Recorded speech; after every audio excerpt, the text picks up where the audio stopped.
Hello and welcome to Down to Earth Convos Down Under, episode 29. In this one, Ali speaks with Ranger Nick about how great teachers can profoundly impact children, body language, the importance of passion and enthusiasm, plus more.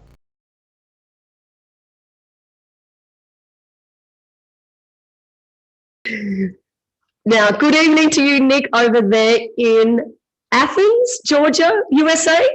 And it's morning here for me in Australia on the Sunshine Coast. Thank you for joining me, Nick. I'm so excited about meeting you and having you join us for a down-to-earth convo. I'm so excited to be here. And Miss Ali, thanks so much for reaching out to me about this. It is so humbling to think that you on the other side of the world reached out to me so I could reach out to your listeners. And I hope that folks are inspired by this today as much as I've been inspired by you reaching out to me. Oh, thank you. And I was just delighted when I'll tell you how I discovered you. I'd love to share that with our listeners. Yeah. We're all about, my co-host Brad, who couldn't make it today, unfortunately, to meet you. We're all about teaching lessons that they don't teach in school, and lessons we learn from animals and nature and from our parents. They're very noble teachers and educators like yourself. So I tapped into Google, great teachers, and that's where I discovered and found you on that amazing TED Talk that Brad will put in the notes so that our listeners can go on and share. Just to tap into that beautiful story you shared. And we're going to be, covering a little bit of that today. But before I get into it, I'd like to introduce you formally for our listeners and for those who don't know you as well as I do. So Dr. Nick Fuhrman, have I got the pronunciation right? Yes, ma'am, you got it. Good job. That's great. Dr. Nick Fuhrman is an educator who loves teaching. He is an associate professor of environmental education and in the Department of Agricultural Leadership, Education and Communication. Also known as Ranger Nick, he teaches graduate courses in educational program development, data analysis, and undergraduate courses in environment education and teaching methods. Dr. Nick Fuhrman received his bachelor and master's degree in forestry from Virginia Tech and his PhD in agricultural education and communication from the University of Florida. Nick, your life's passion is teaching in the classroom and on your monthly television series, Ranger Nick. So Ranger Nick, it is again my absolute pleasure to have you here join us on Lessons I Don't Teach in School, and you'll be sharing with us some of the teaching methods to help parents who are listening and teachers so that we can inspire, educate, and edutain, which is our beautiful word that we're going to be using today, to help our kids, our young kids, our future generation. So let's get into it, Nick. So looking forward to it. Well, I would love to tell the story of how I really got inspired about teaching, because it all happened, and this story is shared in that TED Talk, but I'm going to give you the cliff notes here. And I tell this in every one of my classes that I teach at the University of Georgia on the first day of class, because I always want my students to know how much I love teaching and how I realize that even in a matter of minutes, a teacher can make a difference on somebody's entire trajectory in their life. And so that's what happened to me. I was 7 years old in Maryland, on the northeastern part of the United States is where I grew up. And I was in elementary school on this particular day, and we had a guest speaker coming to speak in our school, which is always a big deal when you're a little kid and you hear that somebody's coming to visit, especially if that someone is a person that's bringing animals with them. So we were all especially excited. My friends and I, we had these little carpet squares that we sit on in school back then. And so we were all on the edge of our carpet squares, waiting on this guest speaker to come and talk to us. Well, this guy was known as Ranger Bill, and he came in and he brought a snake and a turtle and an owl and a hawk and a vulture. He had all these live animals that he was using as ambassadors of his messages. They were teaching tools. And I just remember watching this guy. He was there for less than an hour, and we were all just mesmerized by the way he was teaching, the way he was edutaining. As you said, he was throwing in really cool facts and things about these animals, but he was talking about things that we could do to help them locally. And he was giving a personality to the animals. And we were it was really amazing to watch him. And you could tell he loved what he was doing, So he was there for less than an hour, and then he left. And I went home and I told my parents, I just said, oh my gosh, this guy, Ranger Bill, came to our school. And I've loved animals my whole life. And he was teaching with animals. And the way he did it, I said, I want to be like him. So we figured out where he would be teaching in the local community around where I lived. And we would go, my parents would take me, and we would show up at these events where Ranger Bill was, which I'm sure was a little bit weird for him if he looked in the back of the room and, well, there's that little blonde-haired kid back there staring at me. What's he doing here again? We were kind of like a Ranger Bill groupie, we just but eventually I got up the courage with my parents to go up and talk to this guy, so here I was talking to this celebrity-like person to me. And I was just like, is there something I can do to be around you and help you? You have all these animals. Do you need help? Do you need a volunteer? So I'll tell you, for about the next 7 or 8 years, I cleaned a lot of cages out, all right? He just needed help, and I helped him with that. But it was a chance to be around him and to watch him teach. And slowly he would let me start handling animals and teach with him. And that's really what led me down the path to become a teacher, an educator, was having that chance to see that you can impact somebody's life with a visit and some animals. And really, I wonder whether I've changed people's lives out there when I've brought animals to schools over the years. I still keep in touch with Ranger Bill. He still knows I'm here at the University of Georgia. And he's pretty amazed that after that one visit on that one day to that school, which was just another visit to another school for him, that was a day that would set me on a path to where I am today. So it was pretty profound, something to remember when we're teaching out there. That's very inspiring story. And aren't you lucky to find, right, well, for you and Ranger Bill to find each other and tapping into your path in life so early, because that is a real challenge for a lot of people. But that's a real blessing for you to get onto it so early. And I'm sure you've inspired and helped others on their path when you said, and you've kept in touch with them. So I'm sure you've done that for sure. So that's like, I know that there's a great Plato quote. Let me see, I've just got it written down here. Plato said that, if I could find it, oh my goodness, isn't that a tricky one? Oh, Plato, we can cut this out a little bit later. And I've got to tell you, I might pause this a little bit. I'll get Brad to pause it. My little animal just walked in here before and I didn't realize that she was here, Lily. Plato, okay. So there's a great Plato quote, Nick, that reminds me, following your story there. To be a great teacher, you first need to be a great student, learn to follow, then be a master. So that's a great example of like emulating Ranger Bill and learning from, a master, isn't it? So you became a good student first. Oh, absolutely. And I tell you, my students, I always tell them, you can call me Nick or you can call me Ranger Nick. That always means a lot more to me than Dr. Fuhrman, because it's really where I started. And it involves this idea of me being a student. And I always am. Even as a teacher, I'm learning from my students. So that's important. And it's a thing to be honest about. If you don't know something as a teacher, I'm the first one to say, well, I'm not really sure, but we're going to check into that and we're going to get back to that. So absolutely. Oh, that's wonderful. What a great way. So it's connecting with the students and communicating to them and learning from each other. It's a two-way thing. That's a great message to share, isn't it? Yeah. Oh, yeah. Yeah. There's no need for egos in this stuff. I always say, hey, I think it actually makes us as a teacher more approachable and more human, and maybe even builds rapport better with our students when we can admit that, well, I'm not really sure about the answer to that question, but we're going to look into it together. It just makes us more human. So that's a good thing. That is good. That is great. Before we get into your 4 great teacher attributes, I'm wondering, we had a chat, a couple of weeks ago when we first met, and we were talking about tapping into body language, and we learned from nature and animals. And, for the student, for a teacher or a parent to connect with their child or their student, to tap into their body language and, check in on them and see like what's going on for you and, everything seem okay. So would you mind sharing a little bit about how important it is, body language as a part of communication? And you can relate that to animals, kids, and the students, Nick? Yeah. Oh, absolutely. I got to tell you, Ms. Allie, so that is something that as a teacher, as a parent, my wife and I have 2 little children at home, 4.5 years old and 2 years old, a boy and a girl.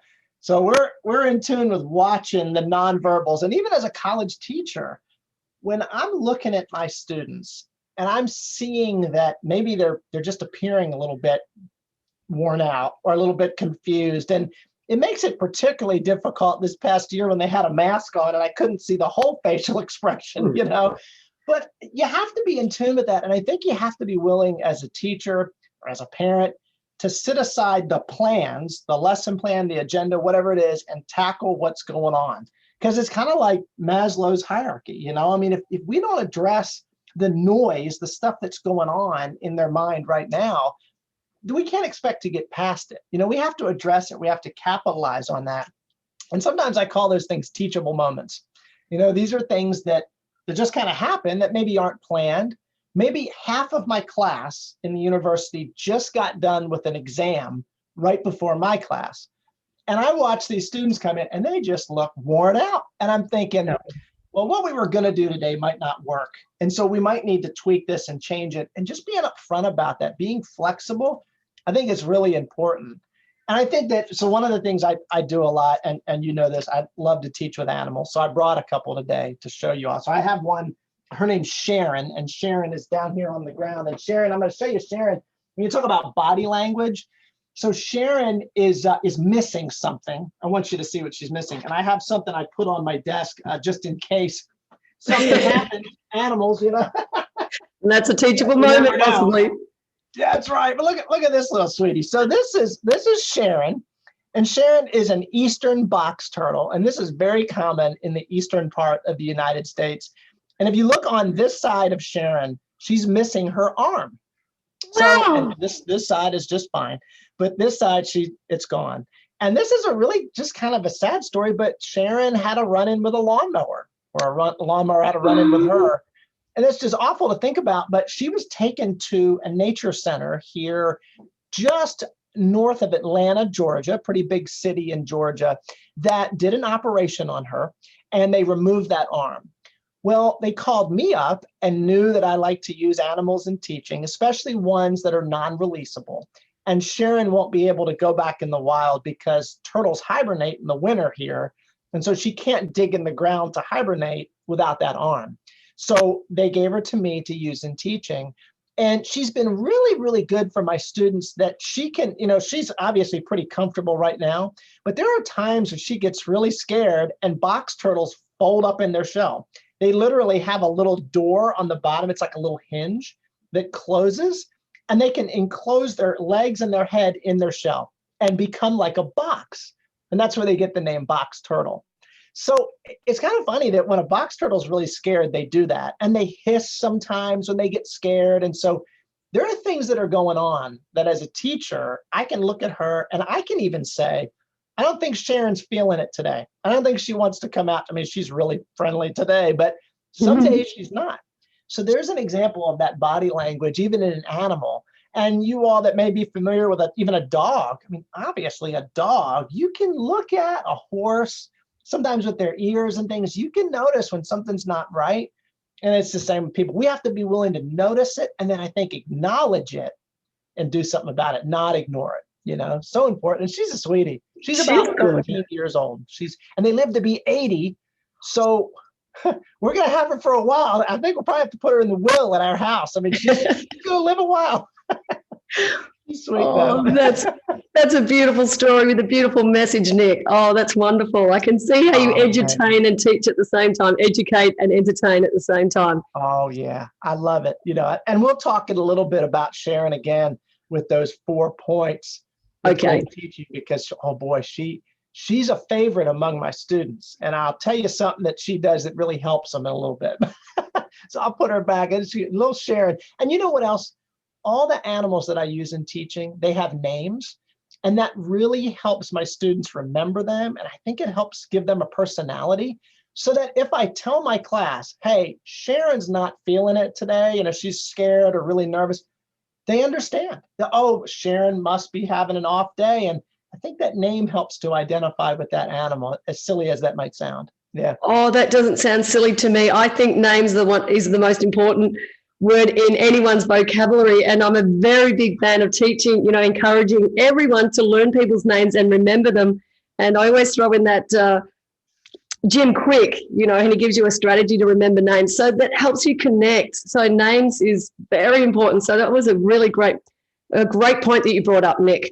And talking about just, and it was really good because I'm sure that the kids relate to them having an off day and then being acknowledged and appreciated for having that off day, because we're animals ourselves. So what about fear? I remember we talked about fear, and I actually learned something from our chat, 2 weeks ago, when some people, when they act in fear, they're actually, when they retaliate and be aggressive, that they're actually scared, aren't they? They're fearful. And we talked about, possibly a snake. Would you mind just giving that scenario as well as a part of the body language message today? Oh, yeah. A lot of times I tell folks with something like a snake or something that might have a stereotypical association with it, a spider or something like that. A lot of people think about an animal that acts a certain way as being mean or nasty or out to get them. And it's just, and I say, well, when they're acting that way, it's actually the opposite. They're really scared of you. They're really nervous. And the only way that they know to show you is to do the things they're doing, whether it's scurry away or vibrate their tail. Snakes do that, or hiss, or, they're trying to give you all the signs that please leave me alone. I just need a little bit of time. I'm nervous, I'm scared. And a lot of my work at the University of Georgia here, I involve my students in working with youth with special needs. I call it unique abilities, not really disabilities, but unique abilities. These are kids that, whether it's Down syndrome or have a physical attribute that's disabled, but these are kids that have things going on mentally, physically, that we can notice things about their body language. And we can realize when it's time to leave them alone for a little bit and acknowledge that. And I think that's especially true with those special abilities. There are just times when it's not going to work to do a certain thing. And I think noticing that, and I think acknowledging that, and even I'll add this, sometimes I'll say to one of those students that might be having an off day, maybe they're really upset about something and they're really closed in. I mean, literally physically closed in, not wanting to look at me, kind of off to the side. I'll just say to them, you know what? I remember that I feel the same way sometimes. I get the same way, and I try to identify with them through a story and relate it to them, and not push it, but just say, look, I get it. I understand right where you're coming from. I've been there. And that kind of stuff really helps add rapport and build that relationship there. I don't need to push it too much to say, look, I get it. Let's just take a break for right now. So important. That's very important. So tuning into their body language can really help connect. And it's a very important part of teaching, whether you're a parent or a teacher. That's great. And the animals, we can learn from them. Wow, that's good. And their environment. I know we've got to, make sure we pack all this in, because we're going to get into your 4 great teacher attributes. What about their environment?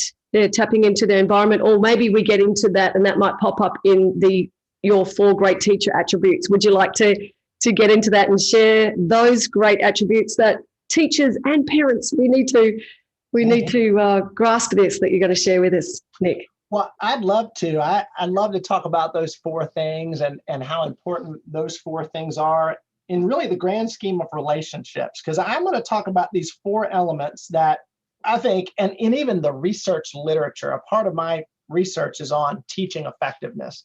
So even the literature over the past 4 or 5 decades, people that have studied effective teaching, effective mentoring, much of this can be applied to effective parenting.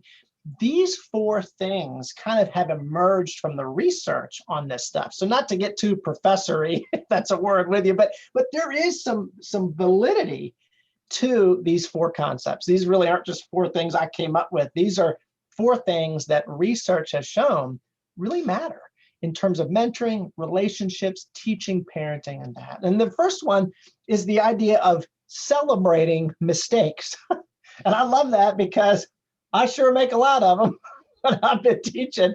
And I think it's important to acknowledge when something doesn't go right. And I tell a lot of new teachers that are just starting out, I say, you know what? I don't think you're trying hard enough if you haven't messed something up. If you haven't made a mistake, you're not trying hard enough. And when you make a mistake, the coolest thing about being a teacher, or even as a parent, you could say, call it a teachable moment. Just say, look, okay, so this didn't work. So I'm going to chalk it up to a teachable moment, and we're going to think about why it didn't work and what I would do different next time. So, I mean, it just makes us human. And I think those kinds of things about celebrating mistakes, acknowledging something that's not planned, when the class comes in and half of them are so worn out from taking that exam the period before, we got to acknowledge it. Hey, and it looks like some of y'all are having a rough morning here. I've been there. I know exactly if you're, so let's do this. Let's do something a little bit different today. And you change gears, and all of a sudden they start realizing that you're in this for them, that you're concerned about them. You notice something in them and you want to meet them halfway. Yeah. Such an important thing. Celebrating mistakes, acknowledging when maybe they've done something that's off that we can help, or when you've done something that's wrong. Nothing better that you can do than to acknowledge when something is not right and take the blame for that. All right, so that didn't go as planned. Okay, we're going to try it again. That sounds really easy to do, but can be tough. And so it's kind of it's a self-esteem thing. It's oh boy, I got to swallow my pride and admit that I made a mistake. Listen, if you do that once, it'll get easier. Trust me. I've made a lot of mistakes and I just say, hey, this is a mistake. So those things that happen that aren't planned are so important. And I'll tell you this too, in my classes, often we go outside for different things because I teach environmental science, environmental education stuff. So when I take my class outside, I will actually plant teachable moments outside. So it looks like I didn't plan it, but I actually did. So we'll be outside walking along and, oh, what do you know? All of a sudden there's a deer antler on the ground, kind of like the antler that comes, it's on the ground in the leaves. Well, what do you know? Well, this is really cool. We found this here. So the students never know what to expect. They're always on the edge of their seat, wondering what's coming next. And it keeps it engaging. And so sometimes you can even plan things that look unplanned, and it kind of helps with your engagement too with everybody. So, and sometimes the students will figure out that, okay, he put this here, and they get a good laugh about it, but they know you're trying. So celebrating mistakes. That is excellent. And Nick, I just would love to it's what you're teaching your kids is how you respond to, things not going well, things not going to plans, mistakes, errors. So if their parents aren't teaching that at home, they might be teaching it in a different way where they might lose it or, be upset. But you're teaching them and being their role model, so they will be learning and you're emulating for them how to respond to those errors and things that don't go well. And you've answered in this beautiful first attribute, which is celebrating mistakes or errors. That's one way to edutain, because you're like planning those things sort of like in a secret way. So teachers teaching on Zoom these days in an environment that's so much more challenging than face-to-face, I would say. These are ways that they could connect on Zoom in a virtual classroom by doing some sort of like planned little mistakes that they can teach a teachable moment for their students. Great. Well, that's so good. Yeah, and on that same line, I'll tell you this, I've worked with a lot of faculty on our campus during the transition to be an all online during the COVID time when all our students were gone, we were all online. And there were faculty that would come to me and say, okay, Nick, I'm trying to create and tape this lecture and I have to redo it over and over because I'll get halfway into this thing and I'll fumble over my words or something.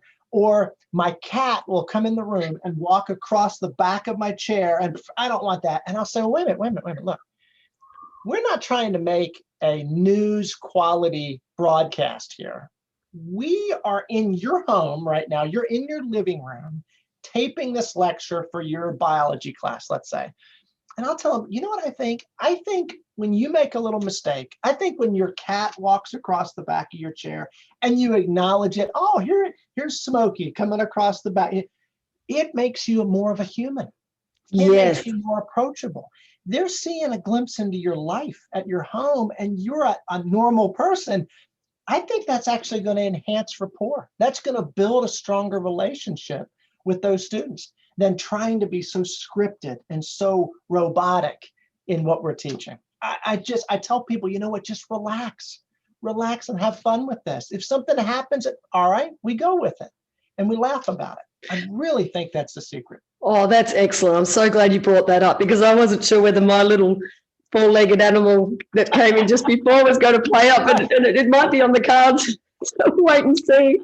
But that's lovely. Yeah, be your authentic self. And because then that's contagious, isn't it? It's like, and people are drawn to that like a magnet, and you are your authentic self, teaching a very valuable lesson. That's excellent. So what's number 2 attribute? To be a great teacher. Attribute number 2 is? The second one is appreciating differences. So I mentioned teaching those that have special needs, special abilities. And it is very obvious to my students when they work with those students that these individuals have a different sense about things. They notice different things. They're attuned to different things. And that really impresses my college students. I go, wow, I had no idea that this individual whose eyesight might not be that great is really, really great at hearing and amazing with this sense of touch. And it gives them this whole new appreciation of this difference that they have between themselves and this person. But I have students that take my classes that are in urban areas where they grew up, Atlanta, Georgia, some big city. And I teach classes where I'm taking the students out in the woods and we're in a creek doing something and we're getting wet and muddy. And I can first see them getting very nervous about doing that kind of stuff. And I think it's important to acknowledge that and think about, well, you all bring a different perspective to when I'm teaching outdoors. You don't have this experience as a child. So I have to realize that as I'm trying to reach you and appreciate, maybe not criticize all these city slicker kids. You know, these are kids that just don't know. They don't know when we're out in the woods what to look out for or that you're going to get dirty and that. So I just have to acknowledge it and appreciate that. And sometimes say, listen, I get that we're scared about bees out here right now and getting stung, but I'm going to tell you there's none around here right now and we're going to be safe and I'll be with you. And just acknowledge that and appreciate the difference that they bring to the table. And the other thing about appreciating differences, I think that's so important is, and I should have brought this in my office with me, when my students from a different background, a different culture, a different living arrangement when they were growing up come to my class, a lot of times they associate the professor as kind of the person that knows all and they can't question the person, they can't add a comment. This is a very top-down, I'll dump information out and the student sucks it up. And I tell them, I said, listen, this is a two-way street. I really appreciate what you bring to the table and the things that you have experienced in your life. And I want to acknowledge that and ask you about that and encourage you to ask me when something's not clear to you and not feel intimidated. And one of the ways I think that I try to appreciate differences in that sense is when anybody brings something up in class or when we're outside or wherever, I always bring a little dry erase board with me, like a small chalkboard that's a dry erase, like marker board. And when we're outside or anywhere and people are sharing stuff with me, they're adding comments to a discussion, a lot of times I'll write those things down on that dry erase board. And it's incredible how doing that, just acknowledging something that they said and writing it down on that little dry erase board, all of a sudden it builds this momentum in the room. And people are like, wow, well, he wrote it down. It must have been important. Important, yeah. So they're more likely to talk. So that idea of physically appreciating a difference, acknowledging it and writing down something that they bring up and say, boy, that can be so great in terms of teaching. And I think even in terms of parenting, if you're keeping a journal about stuff and writing things down that a child's doing or a teen is doing, and then bringing that back up. 2 weeks ago, you mentioned something to me and I made a note of it. I'm really impressed how far you've come with that. 2 weeks ago, this is something you're really anxious about. And now, man, you seem pretty okay about it. Acknowledge that growth, appreciate that, what they've done. It goes a long way. Oh, it does indeed. Yeah. Making them feel important because really at the end of the day, you are the most important person. And, getting back to remembering their name or acknowledging something, that's writing that down. That's a great tip. And I could definitely use that within my own business, ePlants. And I train I train youth. We have school-based trainees and apprentices. And I set an intention before I go down there because, being a boss and entrepreneur, it's, you really got to, contain yourself and to be a good leader as a teacher and lead by great example. So, that's a great tip. I'm going to take that one on for sure, Nick. Yeah, that's a great one. So leading on to number 3, to be a great teacher, attribute number 3. Number 3 is, and this is so fun for me, But I know that for some teachers, it's exhausting, and I get it, but it's relaying feedback. And relaying feedback involves, for a teacher, a formal teacher, a lot of grading. And I get it. Oh my gosh, you can spend so much time on grading, and to do it right, it takes a lot of work. But I got to tell you, I not acknowledge it's a lot of work, but I really enjoy that because it gives me an opportunity to see how I'm doing as a teacher, as I look at an assignment that my students have done. And I consider that data. They're telling me, they're showing me their ability to do something. And if they're not able to do something, I don't blame them. I blame me first. I go, well, I must not have taught that very well. And I'm going to use this trend I'm seeing in these assignments to revisit that next time I'm together with them. So I get this data, and then I relay feedback to my students. So my students know that for me, anytime in my classes you get a 90% or higher on an assignment, I put a stamp on their assignment. So even right here at my desk, I'm in my office right now. Here's a little owl stamp. If you could see this, and I've used it a lot. It's very old. Here's a little fox stamp I was just using today. I mean, I have all these different. I do this, and people that know me at first will criticize me and say, "Well, come on, Nick. I mean, you teach college students, and you're putting stamps on their paper. I mean, come on." I said, listen, you can't imagine when I'm handing the assignments back in class, or if I'm emailing them to them, I'm scanning them in an email. They get so excited when they get a 90 or above and there's the stamp on there, because I see them comparing each other's papers, like, oh, I got an owl, oh, I got a turtle, or, And the craziest thing, and I mentioned that in the TED Talk, and I'm going to tell it to you again because I think it's so funny. I nearly got to the point where I said, I'm not going to stamp anything anymore. I don't know that this really matters, early in my teaching career. So when I was teaching as a graduate teaching assistant, as a grad student, I was a TA, we call it here, a teaching assistant. Well, at the University of Florida, I got to teach this big class. It was kind of like a public speaking class. And in this class, because there were so many students, we had to give like a midterm exam kind of thing. And it was on one of those Scantron things where you bubble in your answers. And so I'm handing back these exams. And I get back to my office, my little cubicle back after class. And I had a knock at the door of my office. Well, in this class, a lot of athletes took it. And a lot of football players, university football players, who tend to be big guys, all right? So there's this knock at the door of my office, and here's this giant football player. I mean, he looked like a refrigerator. The guy was just standing at the door, and he's holding this test. And he's like, Ranger Nick, can I talk to you? So yeah, come on in. So I'm thinking, oh God, he probably did not do as well as he thought he should have on this thing. And he's going to argue with me about the grade or something, right? So he comes over and he says, I got a 91% on this thing, and you didn't put a stamp on it. I was like, okay. So I look at it, and sure enough, I didn't put a stamp. I must have forgot, So I literally, and this is in the TED Talk, I said, this is the owl stamp. This is the same one. I put this owl stamp on his assignment, and I wrote owl standing work. I wrote it on there, and I handed him back this thing. And here's this big football player that walks out of the office just so proud that he's got this owl stamp. And I remember the student sitting behind me, another grad student, he was just like, what in the world was that? This big guy walked all the way over here to get a stamp. I said, look, it must matter to him. It's important. And from that moment forward, I just thought, you know what? Feedback, man, that's important. And I sense that when I give back an assignment in my classes and they've got a stamp and there's all kinds of comments on it and it's motivational stuff, yeah, keep this up, good stuff. The next assignment I get from them is even better. I think the students say, all right, this guy's really reading these things.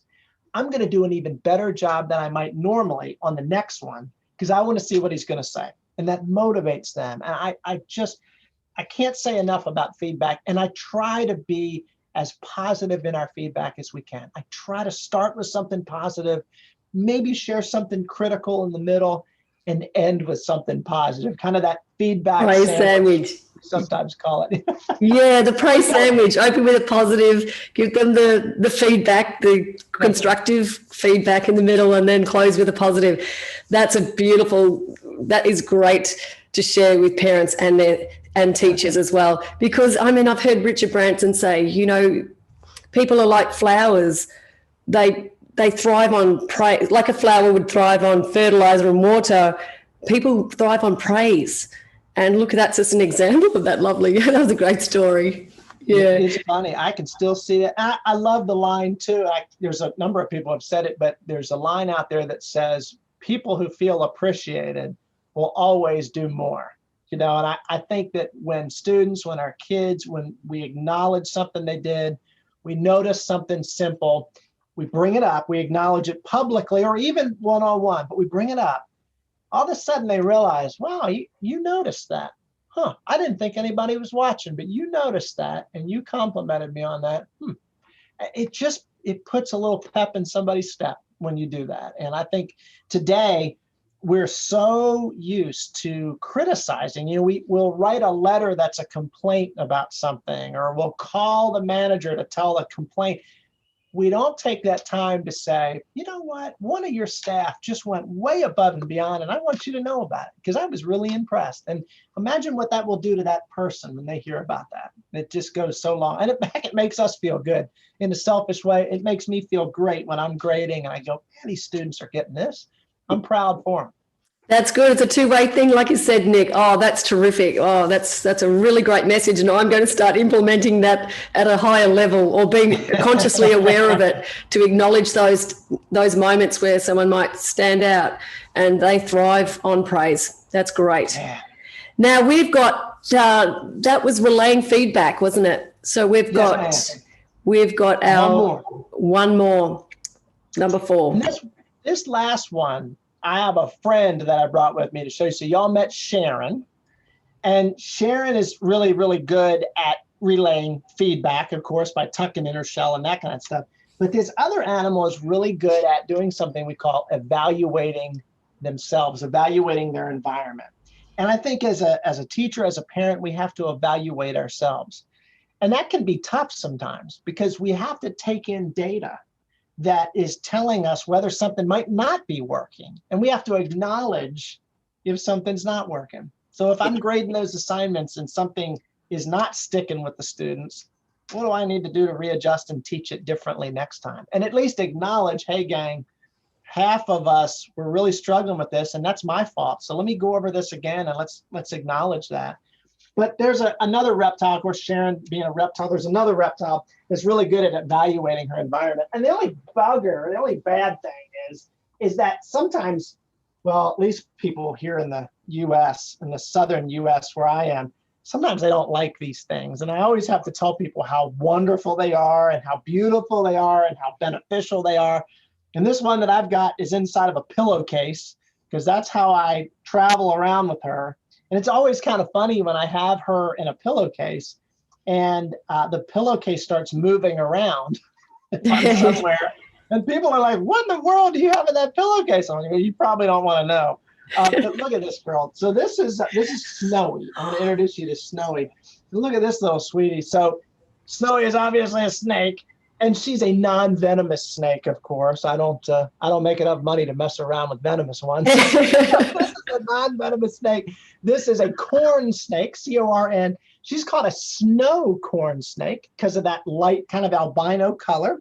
And corn snakes are very common in the southern United States. Albino ones would be difficult to find in the wild here because their camouflage is basically non-existent. So something would eat her pretty quick in the woods around here, but corn snakes are very common here. And they are so good at evaluating their environment. All snakes are. I mean, my gosh, that tongue that's always out. If she's being shy. She's always out. Come here, girl. Teachable moment. They're always moving. She'll probably try to grow up my sleeves. But they flicker that tongue to sense the air. They've got an organ on their mouth and the roof of their mouth that senses heat. So they're out hunting mice at night and they're able to detect heat very well like that. The scales on their belly, just beautiful, are really good at sensing vibrations. So they're evaluating their environment like that. All these things that they do with those senses is, I think, what we should be doing as parents and teachers. So it's not just one source of data. It's not just that one exam, but it's multiple assignments. It's the body language, the nonverbals, the things we do in class, the activities, all those pieces of information. It's like multiple witnesses in a courtroom. You know, you want all the witnesses saying the same story, all the different senses working together to say the same thing. And snakes are so good at that. And I just find, oh my gosh, using her in class, using Sharon in class is so helpful to my students when I'm talking about analogies like this, you know, telling stories and going, oh yeah, so this is kind of like a snake in that. It's just kind of cool. And snakes remind us that we have to be flexible, right? Yeah, look at when we're parents. I mean, that whole, no pun intended, you know, but we got to be flexible. And I just love it. And Snowy, I got to tell you, Snowy is really getting old. So Snowy, I've had Snowy for about 14 years. I got her when she was about this size from a reptile rescue organization in Maryland. So I don't know how old she is. I just know I've had her for about 14 years. She might be pushing 20 years old, and that's pretty old for a corn snake. So she's kind of getting up there, but doing wonderful. And if I had $1 for every time someone has touched her over the years, I would be rich. So many people have seen her and loved her. She's just a wonderful teaching tool. Oh, what a beautiful, thank you for bringing Snowy, the corn snake, on, Nick. She is really beautiful. I love snakes. I live on property. I'm scared of the venomous ones, but I'm very fascinated by them. She's beautiful. I love it. I love it. And you know what, too? This is what's so cool. You know, here we are, and I say all this to people when they talk about parenting and teaching or whatever. Here we are talking about something that you and I and your listeners are passionate about: mentoring, teaching, parenting, working with others. And here I am, I bring a snake in, I bring a turtle in because I like that stuff. And we mix it in. That's what's so cool. You know, your listeners, they can do whatever they want, bring in their passion, and it makes them smile and them get excited. And then others are going to get excited. And sometimes I sit and think to myself about that. I think, you know what, this is pretty wild that I get to do stuff like this. We as parents and teachers get to do things that we enjoy, and it helps other people. That's pretty wild, I think. I feel very fortunate, and I think we all should feel fortunate. Well, I couldn't agree with you more. And I'm just so glad that Ranger Bill came in to meet you at age 7 and the lives that you would have changed and profoundly impacted in your lifetime as a teacher and a parent and a friend and like my guest on the show. It's one of you've shared so many beautiful things, Nick.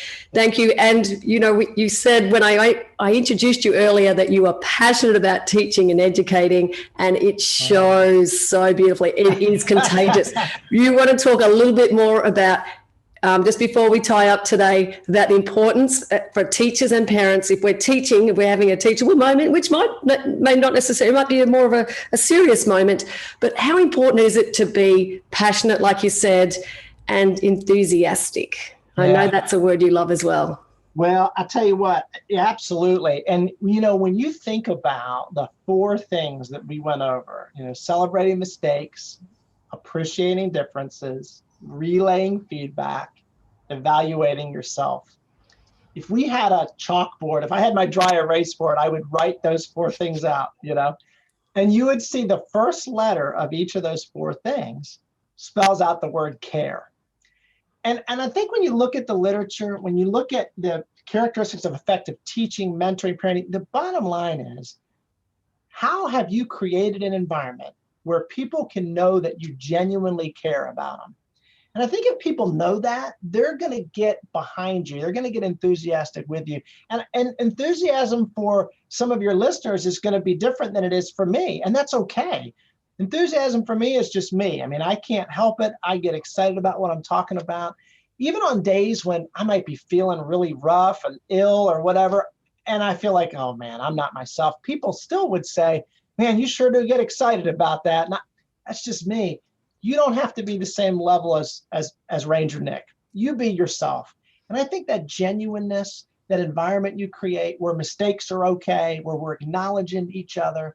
I think that's so important. And I think it comes down to, especially when you're teaching, but when you're mentoring others and parenting, if you're doing something with someone else, your kids or your students or whoever, and you're not exactly excited about it, you can acknowledge that it's not the most exciting thing, and that builds rapport. That's good. But I find it tough to fake it. You know, I mean, you really, if you're excited about it, get excited about it. And I tell my students, if you're excited about something, don't be afraid to show somebody you're excited about it. It really is contagious. And if you're not as excited about it, acknowledge that too. Oh, this is really something I struggle with. This is really something I'm anxious about. I've never tried this before, but we're going to do this now. You got to acknowledge that, because it sets the stage that it's going to be okay, whatever happens. And that kind of stuff, being genuine is so important. And on our little Ranger Nick series on television that we do, literally every month at the end of every one of my segments, I always say, I'm Ranger Nick, reminding you that enthusiasm is contagious. So pass it on. I say that at the end of every one of my shows, because I mean, that's the secret. To me, if somebody said, what is the secret to success? I really believe that's it, because you might not know everything there is to know about something, but if you're excited about it and you're willing to learn about it, that's going to take you so far. I think today, probably more than ever, we don't see as much enthusiasm as maybe we used to. And when you see it, you just want to be around that person. Man, they're excited about what they're talking about. I just want to be around them.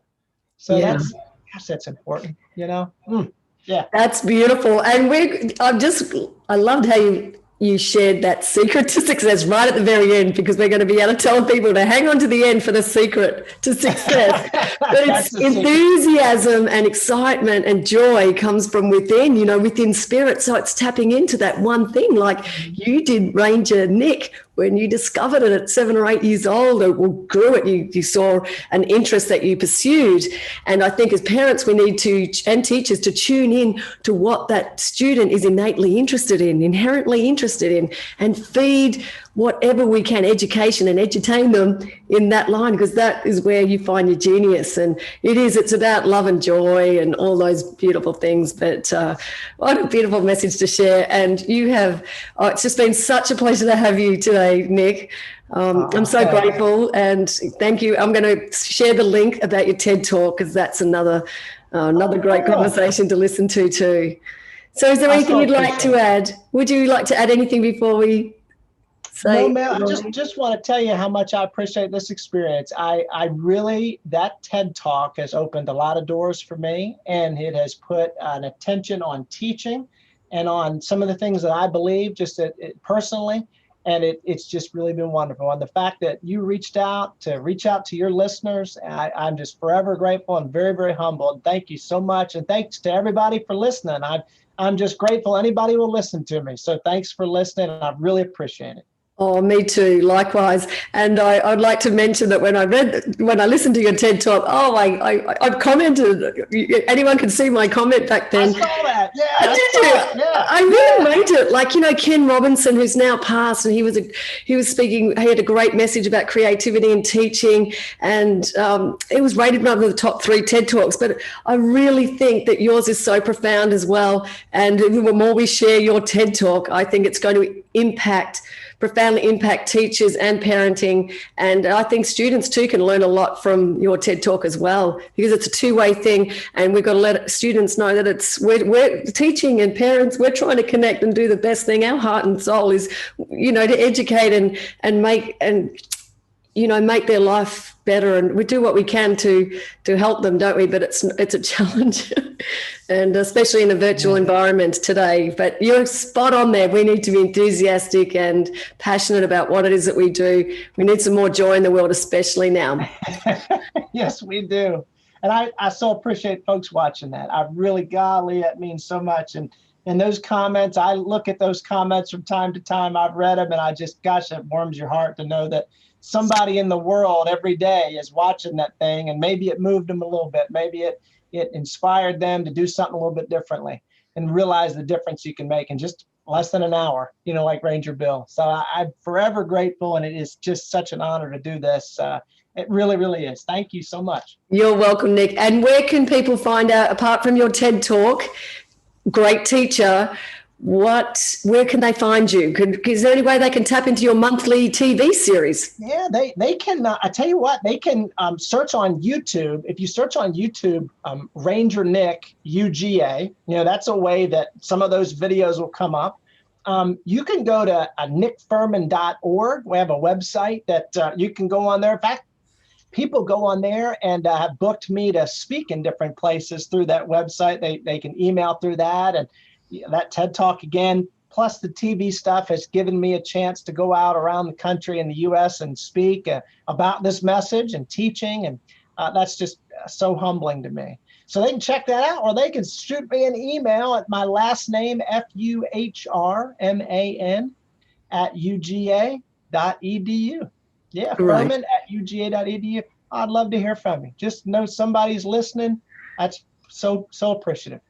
Oh, great. Thank you. We're so appreciative, for everything that you've given us today and your time.